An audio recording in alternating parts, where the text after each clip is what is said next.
The ideas expressed in City Club forums are those of the speakers and not of the City Club of Cleveland, IdeaStream Public Media, or their sponsors. Production and distribution of City Club forums on IdeaStream Public Media are made possible by PNC and the United Black Fund of Greater Cleveland, Incorporated.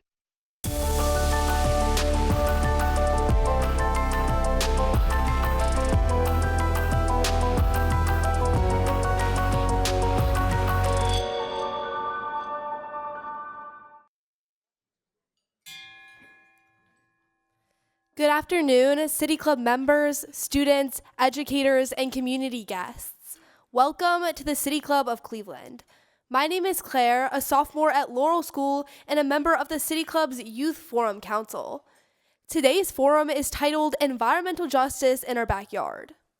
Environmental issues affect all of us. The air we breathe, the water we drink, the green spaces around us, and the food available in our neighborhoods all shape our quality of life and long-term health.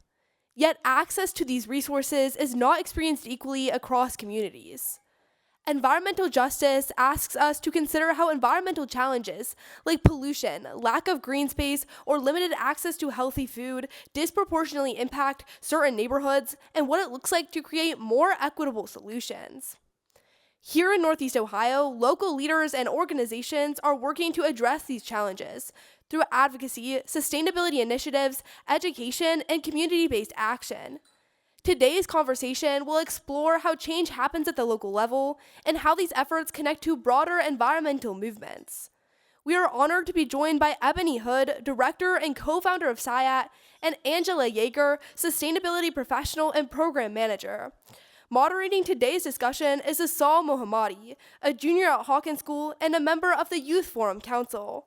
Thank you all for being here today. We're looking forward to an engaging and meaningful conversation. Good afternoon, everyone, and thank you for joining us today at the City Club of Cleveland for our forum, Environmental Justice in Our Backyard. Again, my name is Asal Mohammadi. I am a junior at Hawkins School, and I am a member of the Youth Forum Council at the City Club of Cleveland. Today, I'm joined by Miss Ebony Hood, co-founder and director of Growth and Impact at SIAT, and Miss Angela Yeager, a climate reality project leader and active member of multiple community organizations dedicated to empowering the youth in climate education. I'm so honored to be on stage with you two to talk about a problem so contentious in our day-to-day lives and also our future. I want to start this forum off by asking both of you what inspired you to get involved in the environmental movement. So I grew up in a city called Lorain, Ohio, which is about 30 minutes away. And as a child, I had these chores that were like wiping off the windowsills of this black dust that I later learned was coal dust. And what I learned when I went to college is that my town is and was an environmental justice community. None of us knew that. We didn't know what it meant. We did know that we had a lot of people getting sick as children and having asthma and issues like that. But it wasn't until I went to college that I learned that my town is a Superfund site from the steel company that is still there. And so when I went into teaching and education, I realized that no matter what work I was going to do, I had to really kind of remember my roots and make sure that the work that I was doing is making some kind of an impact on the environment. But I've always been a kid that's cared about nature. It was endangered species in the rainforest back when I was a kid. But and those issues are actually still a problem, maybe worse. But I just want to make sure that the work I'm doing is honoring the kids who are growing up now with those same issues. For me, in contrast to that, I grew up like hiking, camping, having fun, like out in a canoe, and here you are like wiping up soot, like what? So I guess I had a love of nature from my childhood, bottom line. And again, once you grow up, you go into college, and I think that's when I really began to learn about systems and all the things that you talked about from your childhood, like, oh, my town was actually this. And once I learned about systems in that unique way, it was all over. Like, I'm like, okay, we had to dismantle everything, start all over take it from the top. Yeah, 100%.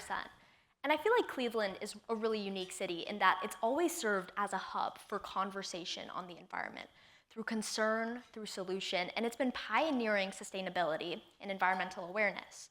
So how have you individually felt connected to Cleveland as a city as it started to progress in terms of an environmentally aware city? Growing up, I thought Cleveland was like New York City.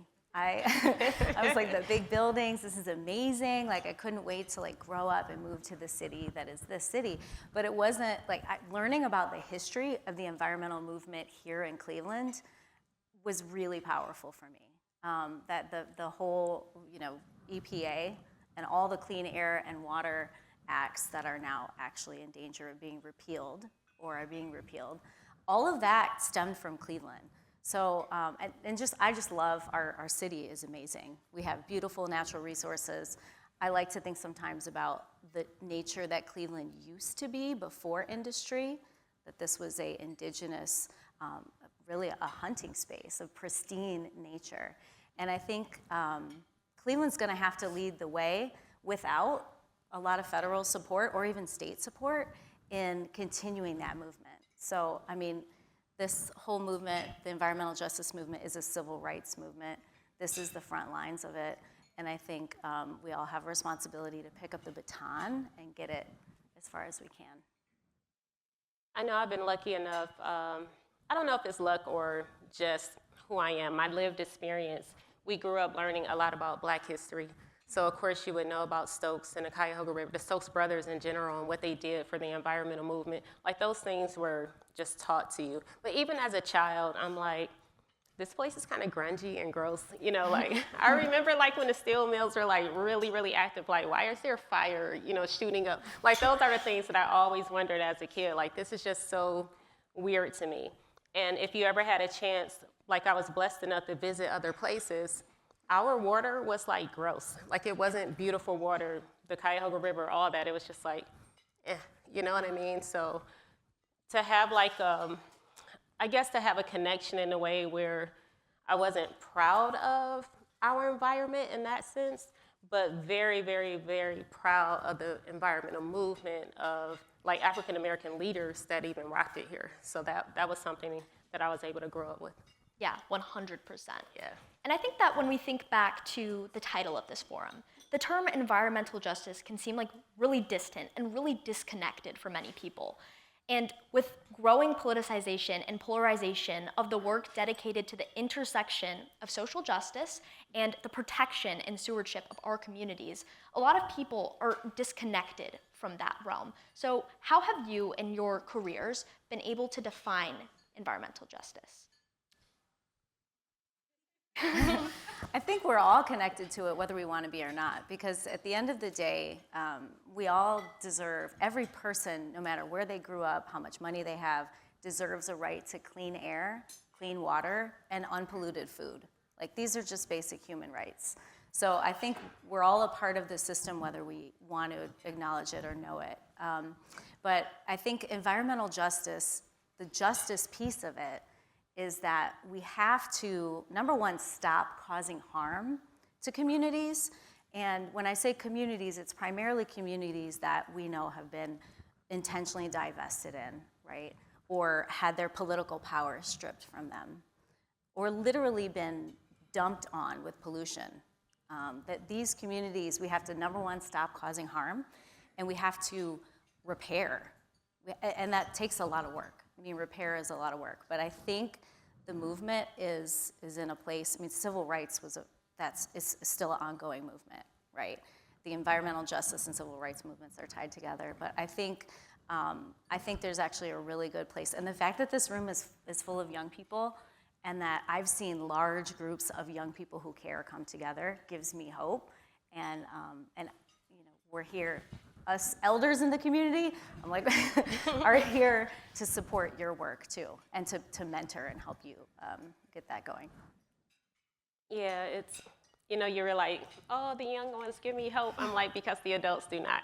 Like, simply put, it's so sad. Like, again, if we go back to systems and we start thinking about that, environmental justice to me is it's something it's kind of fake, it's made up, it's maybe defined on paper, but never actually lived. We don't get to see it, we just get to talk about it.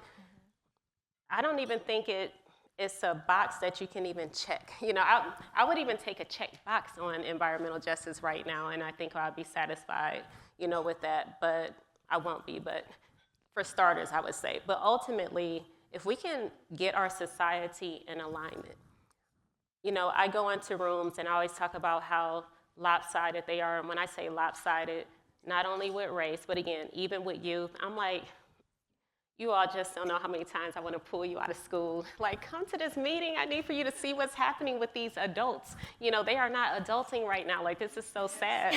So you can just get a firsthand view as to what's happening in the community with a lot of our leaders, where it's sad. It's really sad. So environmental justice, once it's lived out, we'll see like a dynamic change in leadership. We'll see who's taking a stand. We'll see who's actually making the decisions for outcomes. Then we're cooking. But right now, it's just cute little name, and that's about it. That part. Yeah. And I want to add, it's going to require different economic systems. Oh, totally. That's another City Club forum. Yeah. Yes. Yeah, I want to touch on something that both of you said. You talked about drastic changes, needs to change systems, and you talked about civil rights. And I think that especially when we think back to the history of our country and to what people know already about our country and the civil rights movement, there's a little bit of a disconnect here. So we were able to celebrate Dr. Martin Luther King Jr. a couple weeks ago and his legacy of unifying people to come together and combat injustice. And like other movements, environmental justice is a growing movement. Like Ms. Hood said, it's not something you could just check off on a box. You need to show evidence that you are being environmentally just. And so a big thing that Dr. King emphasized with social justice, civil rights, was the need for collective and direct action. So how do you think that in terms of the environmental movement, we've been seeing that in your respective fields? I would say for our organization, SIAD, we're building it. Like, we're in the midst of change, which is also exciting. A lot of times you'll see me whip out a cell phone because I'm capturing our historic photos of the future. It's like snapshot, and then 60 years from now, it's gonna be like, oh, look at what SIAD was doing, or, Delana was on stage at the City Club, look at her now. So we're in the midst of change currently for that. And for our organization, a lot of times we're able to connect with other grassroots organizations nationally as well as internationally, and we'll come together with collective action because we have to. And I guess a better way of describing it would be, I learned about the Underground Railroad back in the day, but it still exists, it's still here. And it's almost like you have to find your friend of a friends, the people that are out here that you can kind of tap into and say, we know what the platform is, we know what the setting is currently, but what are we gonna do to keep pushing the needles? What are we gonna do to keep pushing systems? And we've been able to do that with SIAD. So we have celebratory moments, I wanna say, because we're pushing, and then it's almost like we have to come off of our calls, or we'll leave each other after we travel, to another country, and then we're like, oh, back in the US. Like, here we go again, back into these systems. But collectively, look out. That's all I can say is look out. And it's probably something you don't want to publicize, loudly, because that's another thing I learned from our civil rights movement. You'll get taken out. A lot of our leaders were killed, incarcerated, shut down, stripped. Having a voice, taking those chances, it's a lot to ask. It's a huge burden when you have to take the stand and fight for things. I think, I wasn't sure how I was going to answer this, but I was inspired by what you said. I think we all have to think about what our gifts are and how we want to use those in the spaces where we already show up, right? Because it's not, look, all of us in this room are not going to go into an environmental field, whether you're young or whether you're working in finance, right? But what you can do is take your gifts and use them in the spaces where you are. I was thinking about how you grew up connected to nature and how you're now giving that back.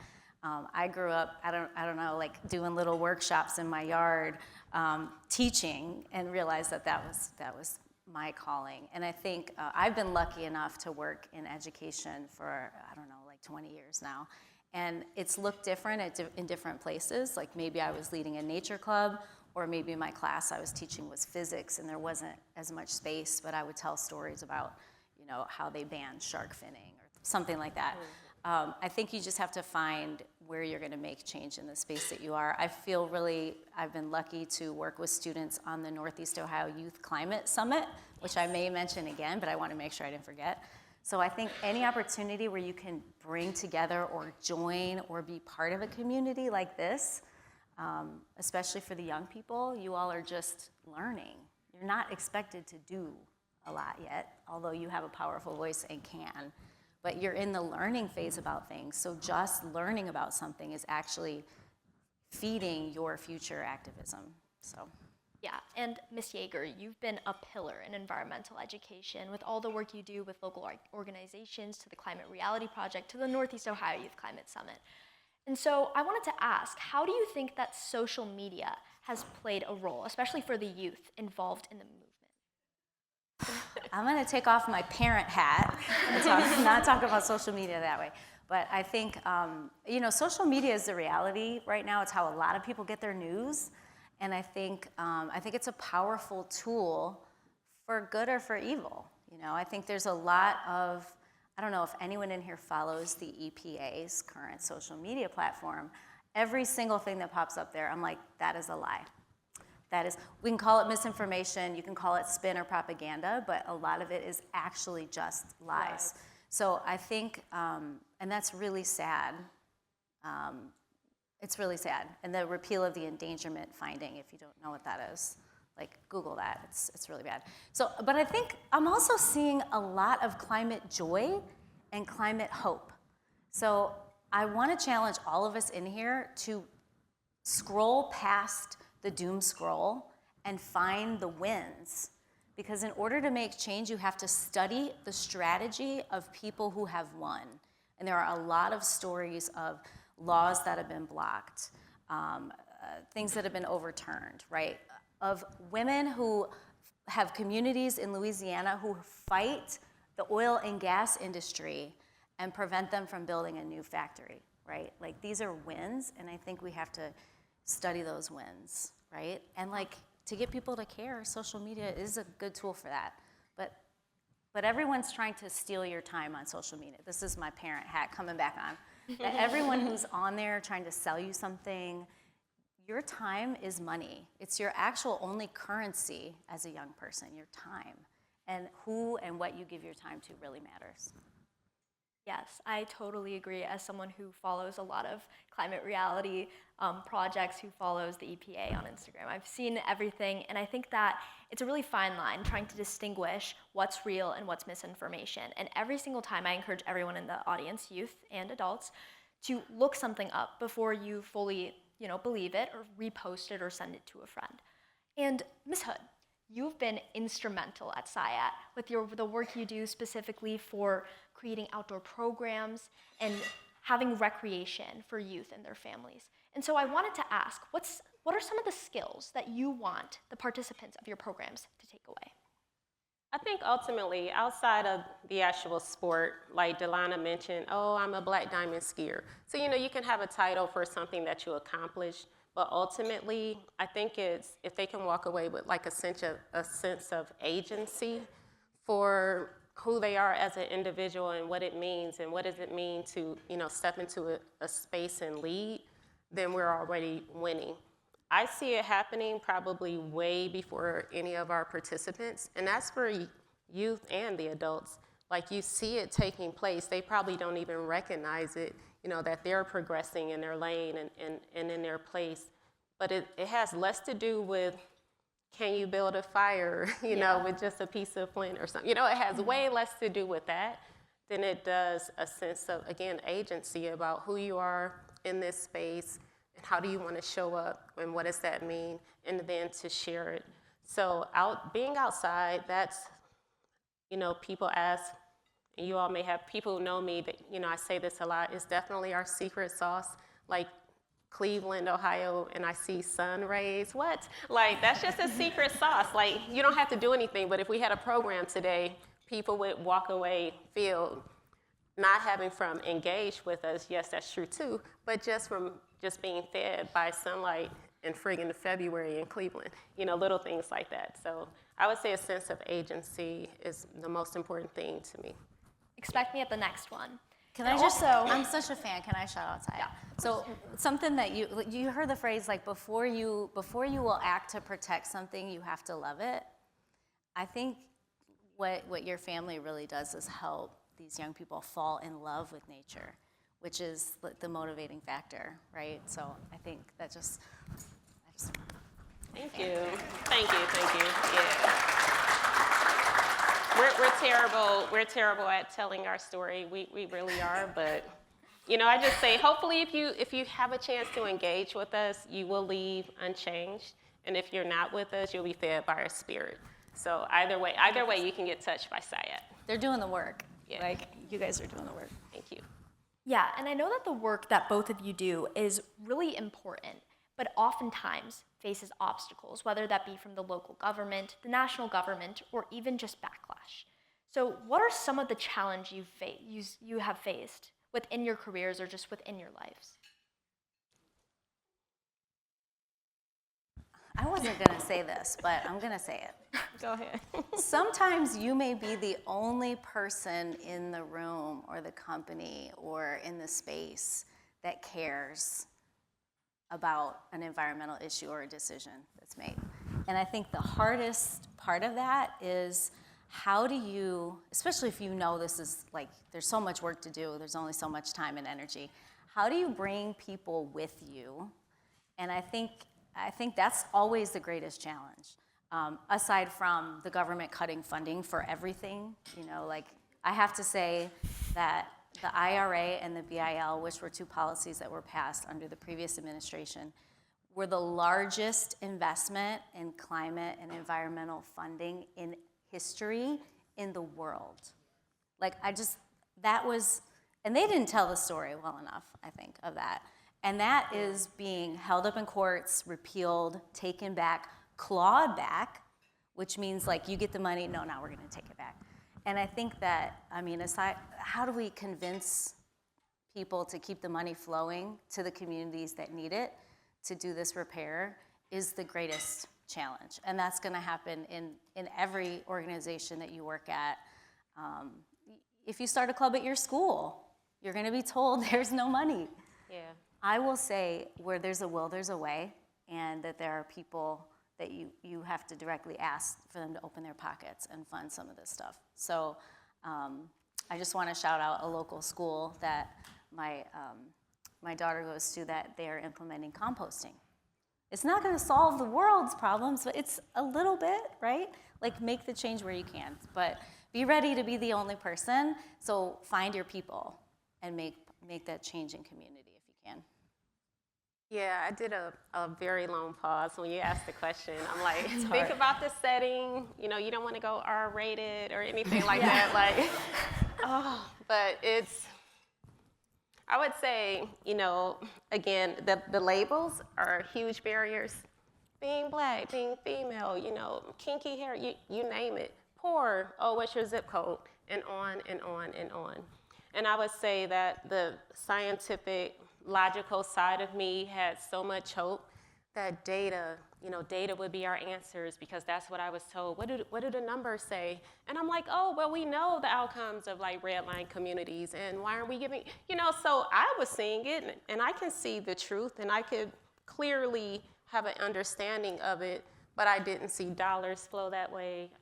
I didn't see people, will, leadership, anything flow that way. So I would say the barriers are, in a lot of ways, insurmountable to your spirit. They can begin to overwhelm again and again and again with these systems that I speak of. So that's the part where it was like long pause, kind of check your surroundings, but we have issues. Yeah, it was definitely a loaded question. There's a lot of aspects of like physical boundaries. Like I can't apply for this grant because I can't use environmental justice in it. Yes. And there's also a lot of mental boundaries, like pulling through, again, in a room where you're the only one who cares about the environment, or you're the only woman of color who cares about the environment.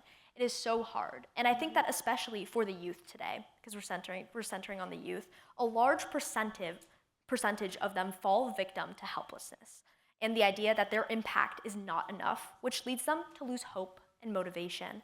And oftentimes this happens to me too. I have this lingering question within my head: how can I fix a problem that is so vast and so fast growing when there's so many forces and factors against me? And so my question for you is, how would you answer that question to a young person who wants to get involved in the movement but doesn't know how?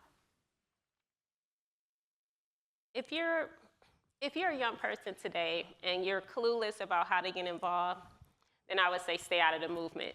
And the reason why I'm saying that is because I have met so many amazing, super duper young, like I would even, for as young as this room is right now in age, I would say I've met even younger that are already empowered and out here doing the thing, picking up the trash. You know, they get the values early and quick.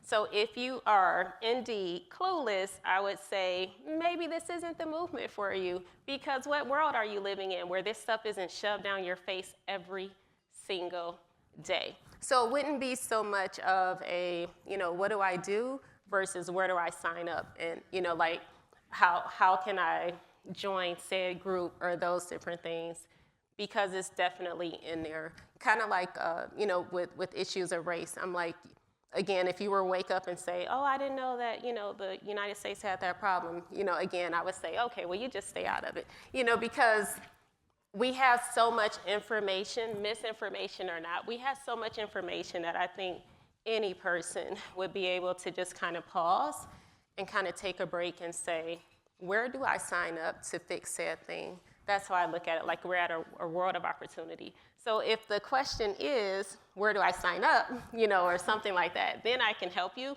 But if it's like, what do I even do to get started? Because we have so many things at our fingertips today, which is absolutely amazing. And so much different from like childhood, where you really were like scraping to try to figure things out. But today, come on, like you all have it made. There's so much to do, like come visit, like right after this is over, like let's talk. Yeah. Because it's just so many opportunities for you to get inspired today. Yep. Building on that. Yeah. Don't start out by going and starting your own nonprofit. Yeah. And that goes for adults too, particularly adults. That's not what's needed. What's needed is to like test it out. Show up at an event, show up at a cleanup day. Spring is coming, there's cleanups happening. Just show up to meet other people in other orgs and find out where you can take your skills, your privilege, your knowledge, whatever it is that you have to offer, and support organizations already doing the work. And then, maybe you'll get to the level of like Bad Bunny, where I was gonna work Bad Bunny in here somewhere, because the original forum would happen before the Super Bowl, and when I watched the Bad Bunny thing. So what I mean by that is he's not one person, he's got a giant team, right? But he is using his voice and his platform and leading with love and joy while keeping these hate earmuffs on. And I think, the environmental movement's not easy, and you gotta find love and joy, and if you can lead with love and joy and do it with community, that's gonna keep you inspired and going. And take care of your physical health. You get one body. That's the biology teacher in me. You get one body. Take care of it. And get outside whenever you're feeling down. Do you think his message like transcend language barriers? I think that there are so many, my feed is full of translations of little moments and little messages that were in there. I think that there are a lot of people dissecting it, and I know because I saw that the trips to Puerto Rico, how can I learn Spanish, all of those things are up. Right, so, yes. I'm happy to see that. Yes. Thank you so much for sharing. And before we move on to the Q&A portion of the forum, I just wanted to ask one last question. And it's a question that I heard from this famous climate activist, Shia Bastida, at the Northeast Ohio Youth Climate Summit in 2024. Yeah. Shameless plug. And so the question was, whenever there was a change in history, there was someone that imagined it first. what do you imagine? And this could be respective to this could be respective to your field, this could be respective to your community, or just in general. That's a hard question. Yeah. I think we have to imagine we're currently living in this world that maybe is dying, this system that is dying, the economic systems that are dying, right? But we are all here, and we have a responsibility to kind of rebirth the next world. Like that's the work of being human on this planet. And I think that for me, that means an equal opportunity for human beings on this planet, wherever you are born. It also is, I envision we're just gonna have to make some cuts in our economy because the things that we own and buy, there's a phrase, not in my backyard, which means like the pollution shall not land here in my yard. It must go somewhere else. And right now we're dumping it in the global south. And they know it, they live it. And I think we have to envision a system where we and the things that we own and buy and do every day, that we actually have to live with those consequences and deal with them. And that is gonna lead to clean air, clean water, and unpolluted food for everyone. But I think it's not gonna be an easy struggle. And the dragon is gonna work really hard before it's slayed. And I think I won't be around to see the end of it, but the next generation will just keep that baton moving forward. So another one of those heavy questions. I had a professor that I would debate with who told me that historically, whenever a change occurred, there was devastation first. So the river caught on fire, mass genocide, all these things happened before. And I went back and I'm like, no. And he's like, no, and he would name something else terrible. And I'm like, no, change can happen without it. And he would name yet another terrible thing. And I guess being hopeful, because that is something that I definitely, it wakes me up every single day, is that era of hope, that I am inspired by a room like this, inspired by our future, that we can rewrite history where we don't have to have the painful thing happen first. We don't have to have, the earth die before we have a comeback. So I am hopeful that we can have a visioning, a change without the fall. Yeah. I know we're capable of doing it. With all the amazing humans on this planet, we are more than capable of rewriting history in a way where I can win a debate with my professor. Yep. Yeah, for sure. Should we just get a round of applause?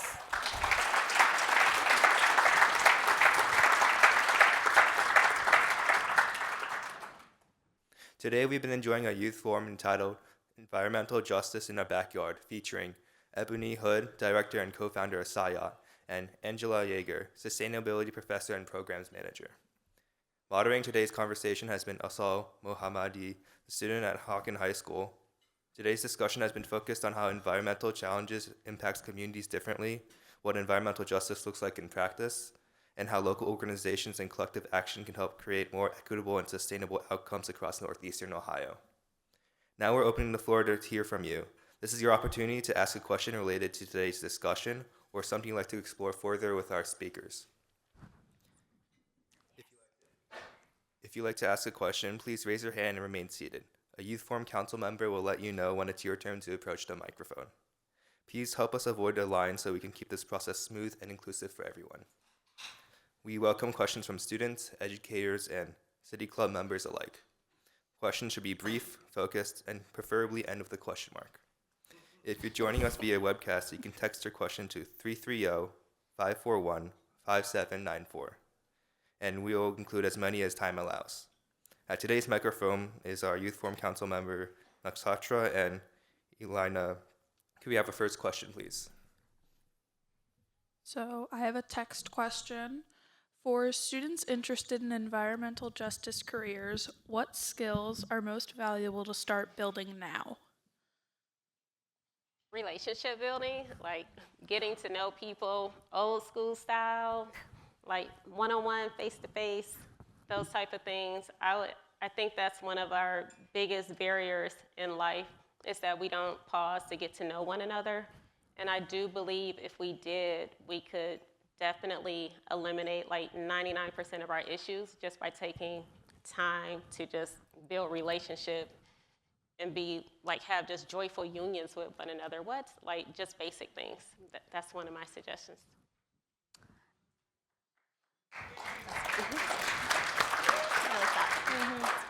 Yeah.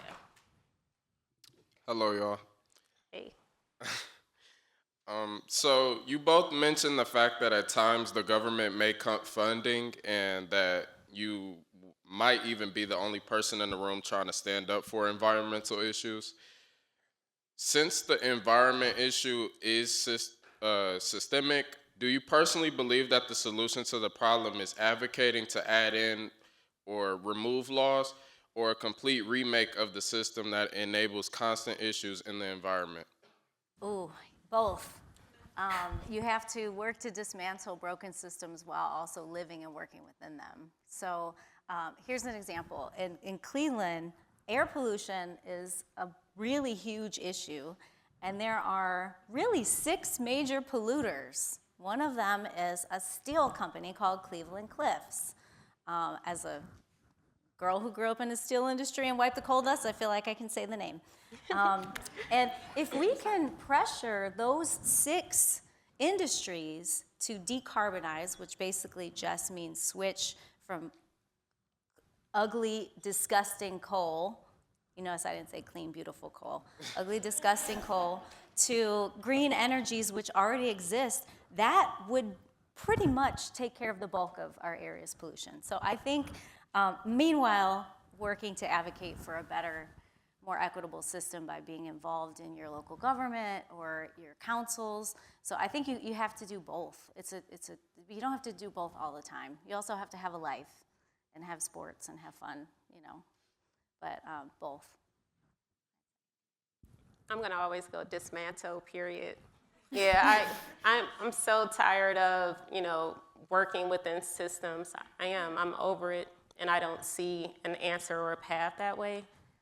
Maybe I'm jaded, and I will take on a debate with anyone who wants to, but I would say that we dismantle, get folks at the table, diversity at the table, and I think from there, our outcomes will be ones that we all will actually want to live with. Why? Because people weighed in on it, and not, like you said, just 1 or 2 or 3 people. But yeah, dismantle, period.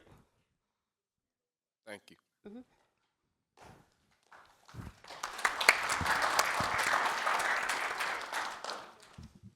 Hi, my name is Trinity. I'm a sophomore at Cleveland High School. And earlier it was mentioned that social media features a lot of blatant misinformation regarding the environment, which is undoubtedly misguiding young people who take in this propaganda. My question is, what are some ways in which the youth can gather factual information regarding environmental injustices in a way that's currently relevant? Can I plug the Youth Environmental Press team? Oh my goodness. So there's this, I'm lucky enough to just be an adult supporting this group of high school journalists called the Youth Environmental Press team. This is open to every youth in this room, every high school student in this room, or even middle school. You can research and write an article that is fact-based and get paid to do so. And it's at yept.org. So I would say start by reading what your classmates are writing, because it is fact-checked. It is more accurate than most of the stuff that is out there. And there is someone running the Instagram who's doing a really good job. But it used to be the government, the .gov was the way to go. Remember that for projects? Like check your .gov.edu sources. And now you just have to personally fact-check everything. You have to Google it. And I don't necessarily condone the use of AI. But if you Google it, it's using AI anyways. But definitely fact check your sources. And if you're interested in being a climate or environmental journalist, go to yept.org. I'm gonna give you an unconventional response, and that would be trusting your gut, trusting your spirit.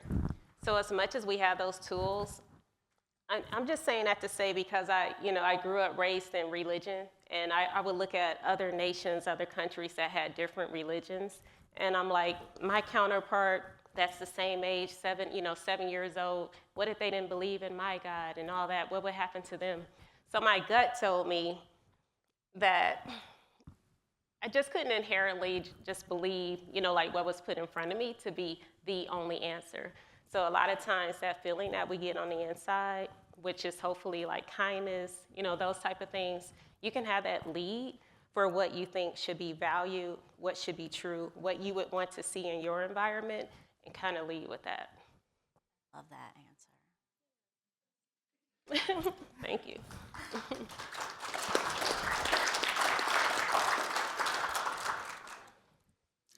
Hi guys, my name is Harish. I attend Solon High School, and I'm a part of the Youth Forum Council. And my question to you is, I remember you talking about how sometimes you're the only one in the room who wants to make a change, Yeah.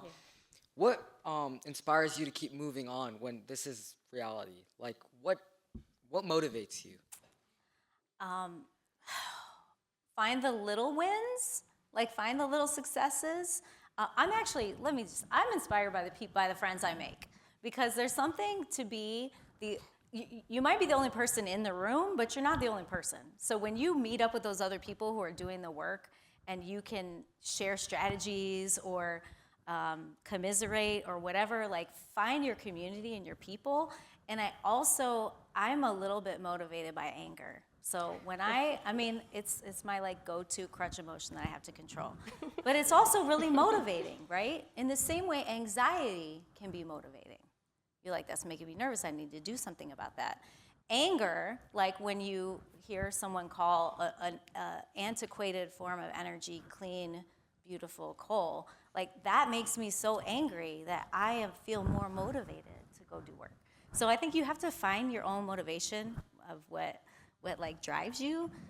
And ultimately, it's the love for nature that I discovered. It wasn't given to me as a kid. I had to like find it on my own. And my kids, those are my whys. So find your why, find your community, find your emotion that motivates you. For me, it's ancestors.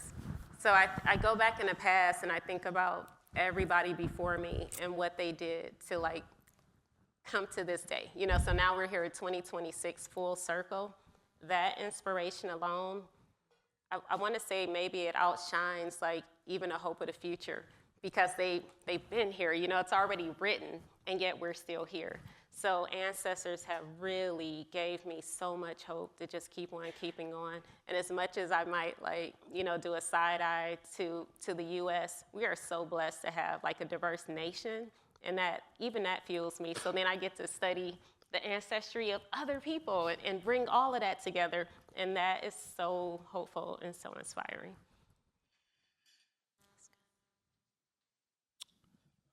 Hello, my name is Judah Hunter. I'm an 11th grader in Cleveland Heights High School. And my question is, if there is a problem with upholding justice in the U.S., how can you address the elemental justice?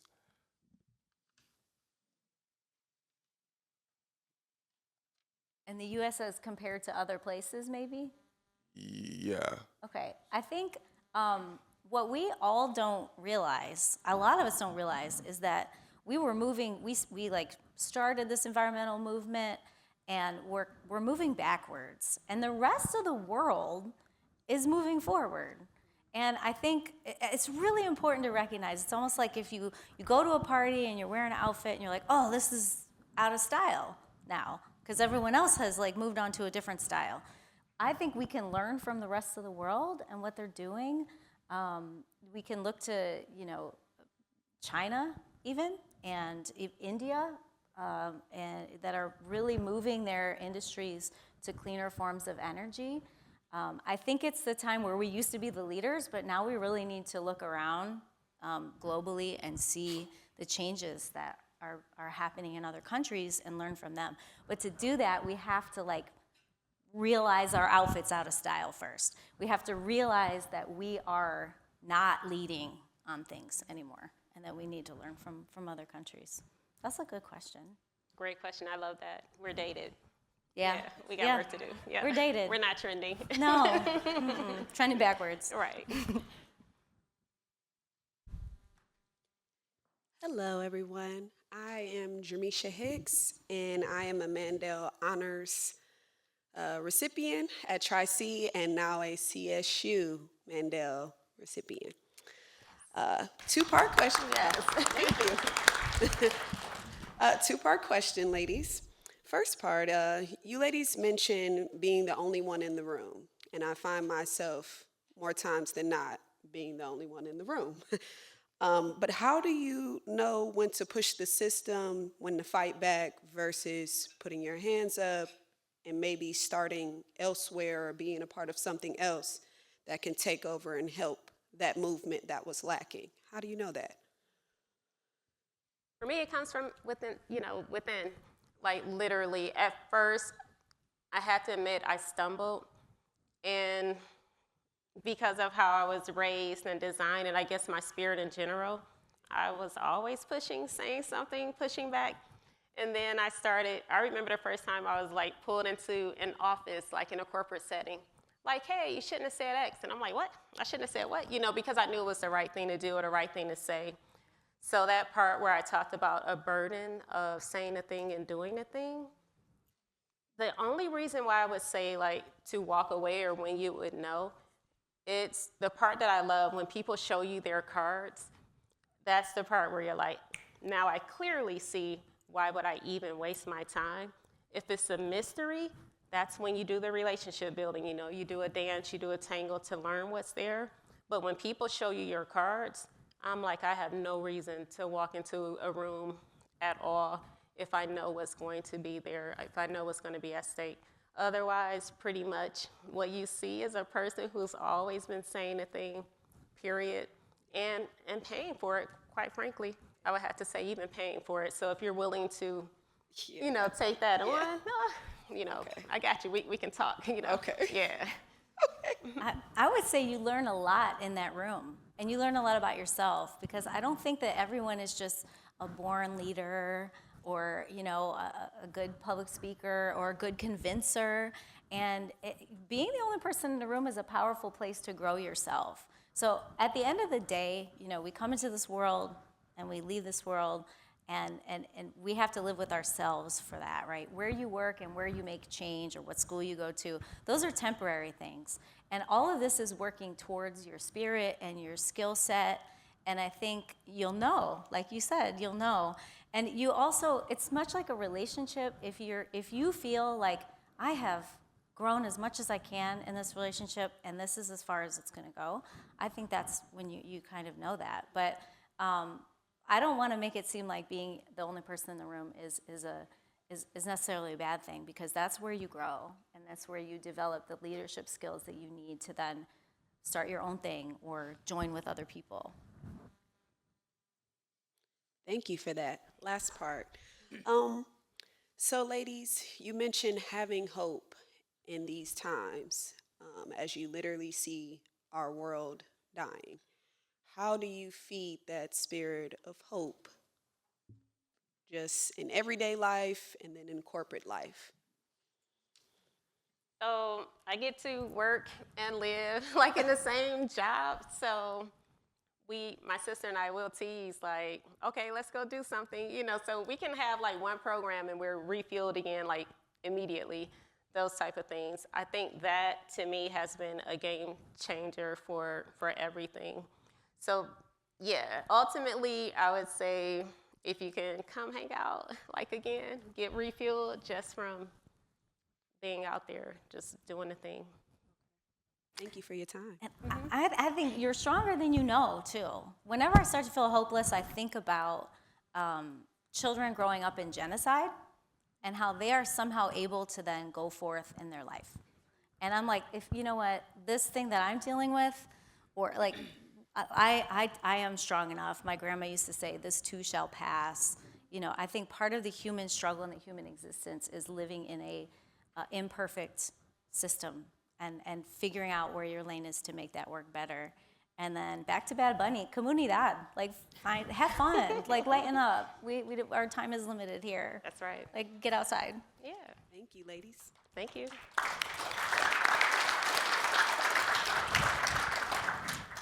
Hi, my name's Tracy, and I'm originally from California, where in my situation, it was like we were born environmentalists, like literally.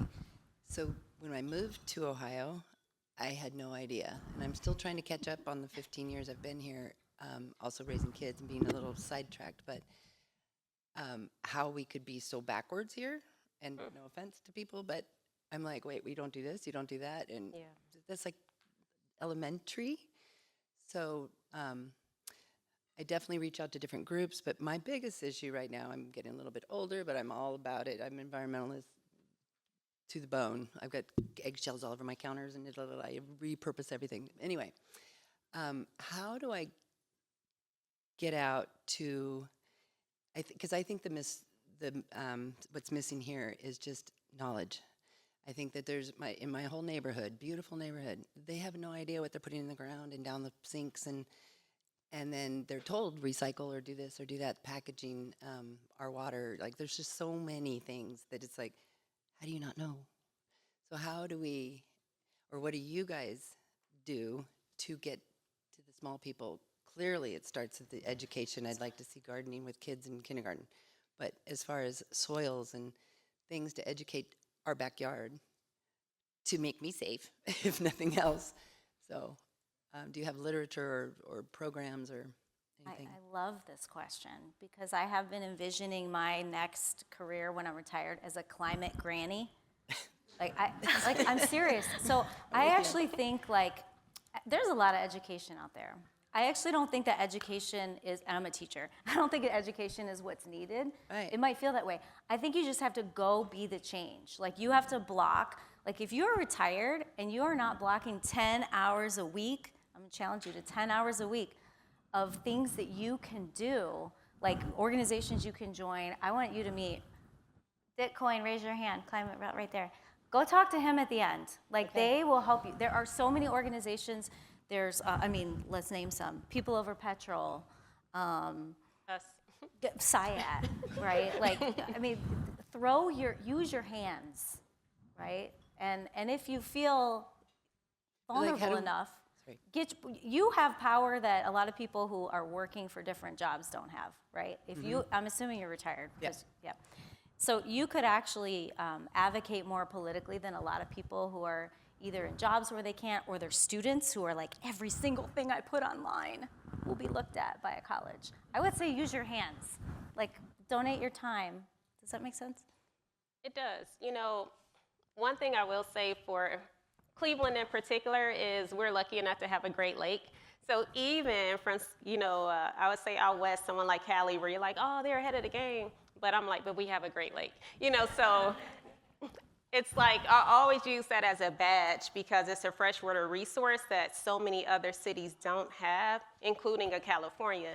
So when I look at other progressive communities, I still go back to, but we have that Great Lake. It's a freshwater resource.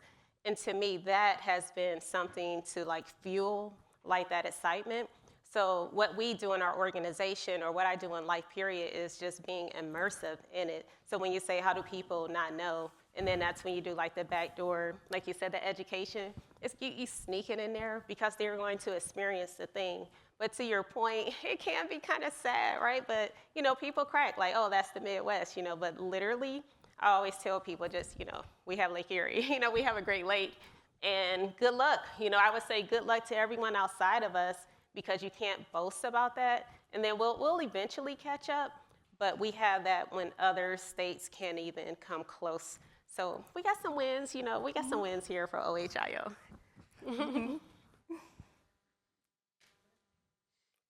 My name is Amir Odin. I go to Cleveland Heights High School, and I'm a member of the City Club of Cleveland, also the vice president of the Students for Free Speech Club at Cleveland Heights, Ohio, University Schools. I was wondering, because earlier it was mentioned that there were small little things in the community that you can do to make a change, but you did not mention, except for him right there, any other organizations, for example, small trash pickups or cleanups around your community. I was wondering if there was something you could mention off the top of your head that people who might be interested in getting into their community more could go out and find. If you work for an organization in the room that has volunteer opportunities or ways for youth to engage, raise your hand. Trust for Public Land, Tinker's Creek is here. The City of Cleveland. Yep. Ohio Environmental Council. OEC. Land Studios. SIAT. Okay. Canalway Partners. Yep. Yep. The Sierra. I mean, right? Those. Which one? Climate Reality. Absolutely. We need the next generation of climate reality leaders. What is it? Oh yes, ASLA. There are so many opportunities. What you could do too. I love to be hyper local. Like, what is Cleveland Heights? Like, go to the city hall. Green Team. Green Team. Yeah, Yes. Cleveland Heights Green Team. Like, I would start hyper local, because then you're going to get connected to all these people too, right? But then you'll already have your like local base. But yeah. And definitely every youth in here, every high schooler should attend the Northeast Ohio Youth Climate Summit. It is Thursday, March 12th. We need volunteers, adults too. And you can find that online, but the event's free, and you'll get lots of ideas and leave with all this literature. And write for the Youth Environmental Press team. Yes. Recruit. No, I mean, I think that you have the will, and you'll find your people, and you probably have more too. Well, you shouted out someone else, but even Land Studio, public art, there's so many ways to get involved and to touch this topic. Hello, my name is Tommy. I am a student of Cleveland Heights. I am a senior. Well, I'm a little nervous because the English is not my first language. I am an exchange student. I'm from Chile, so my question is, why is there not a transfer and recycling system for plastics, paper, glass, etc. for every houses in the US like in the Europe? And can we move past federal legislation since there is a stalemate?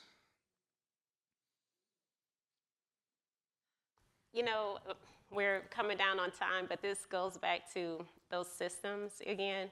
Now, you mentioned springtime coming, and pollution, that's one of those top things on my list where I'm just like, oh, those are just the easy visuals we can see, not even the air that we breathe. But I think your question was like, why is it this way? And it goes back to these systems. We have a whole country with voter participation levels that have plummeted to things that I can't even imagine. So like the question about ancestors and what they fought for, all those different things. It's so sad that, again, I just go back to dismantling systems because it's the most idiotic thing on the face of the planet of how we wake up every day and operate. But if I were queen of the world, it would be way different, So if we can change some systems, we can eliminate so much. But that sadness, it's almost like, the woman who came up from California, she was like, why are you all so backwards here? It's just like, we're not trending.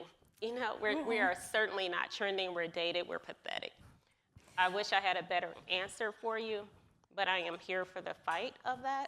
Mm-hmm. So we don't have to have a question like that. You should be talking about, when are we going to go out, or something like that. You should not be at a microphone asking such a sad question like that for our nation. Thank you. Hold on, I have one too.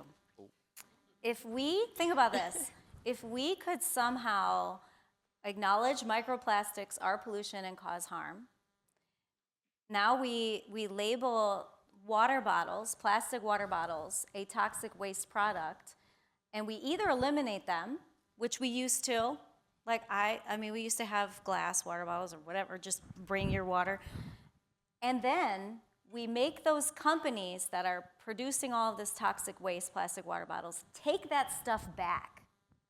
Like, the fact that they can sell you a water bottle and now it is your problem because you chose to purchase it, that totally leaves them, not liable, held harmless. The tobacco industry learned really hard. That was a win. Study the strategy of the tobacco industry lawsuits, because there's some lessons there. So I think there's a way to do it, and I think it involves getting it labeled as toxic waste and making those companies take it back. Thank you all for joining us today at the City Club of Cleveland for our youth forum, Environmental Justice in Our Backyard. My name is Zoe Shia, and I'm a senior at Solon High School and the president of the City Club's Youth Forum Council. A sincere thank you to our panelists, Ebony Hood, director and co-founder of SIAT, and Angela Yeager, Sustainability Professional and Program Manager, for sharing your time, insight, and commitment to advancing environmental justice in our communities. Your work reminds us that local action, collaboration, and advocacy can create meaningful and lasting change. We'd also like to recognize the schools represented in the room today: Andrews Osborne Academy, Cleveland Heights/University Heights High School, John Hay High School, St. Ignatius High School, and Villa Angela St. Joseph Academy. Thank you to the students and educators for your thoughtful engagement and participation. We would also like to acknowledge the organizations that purchased tables and supported student attendance today: Trust for Public Land, Cleveland Cavaliers, Cuyahoga Community College, and Northeast Ohio Regional Sewer District. We are grateful for your investment in youth voice and civic dialogue. Additionally, we want to extend our appreciation to our student forum and participation sponsors: the Cleveland Cavaliers, Nordson, the George W. Codrington Charitable Foundation, AT&T, the Martha Holden Jennings Foundation, and the Doris C. Michalski Trust for their continued support of youth programming at the City Club. Before we adjourn, we want to briefly highlight the Hope and Stanley Edelstein Free Speech Essay Contest, which is now open for submissions. This year's prompt invites students to reflect on the role of social media and public dialogue, including how young people use their voices online and the responsibilities that come with having a public platform. Full details can be found at cityclub.org/students. The deadline to submit is Friday, March 20th, and there are monetary awards for selected winners. Looking ahead, our next youth-focused forum will take place on Friday, March 13th, when the City Club hosts the annual High School Debate Championship, featuring Halfway Brown and University School. We hope many of you will join us to support your peers and experience another powerful example of youth voice in action. For more information about the essay contest, reserving space for school groups, or learning more about ways to get involved with the City Club, please visit cityclub.org or email Ariana Smith at cityclub.org. To all the students, educators, and guests who joined us today, thank you for being part of this important conversation. This forum is now adjourned. For information on upcoming speakers or for podcasts of the City Club, go to cityclub.org.